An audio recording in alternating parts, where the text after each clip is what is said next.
All right, WMC, this is a video to find our two winners for our freebie giveaway, our admin freebie giveaway for the 2 pairs of Brewers on Deck tickets. So we'll check the time, January 20th at 12:21 p.m. We're going to go over to the freebie and type live. And we've got January 20th at 12:21 p.m. Because of the size of the list, we're going to shake 3 dice. It has to be 8 or higher. So here we go, 3 dice, 8 or higher. There is 12. All right, 12 times. Here we go, looking for the top 2.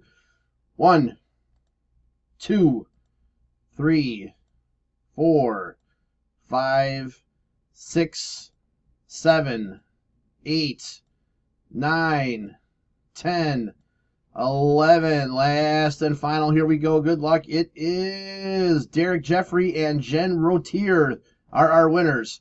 So Derek and Jen, please message me, Brian, to collect your tickets.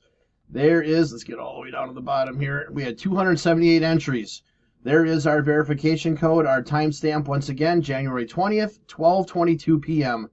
Thanks to all who entered.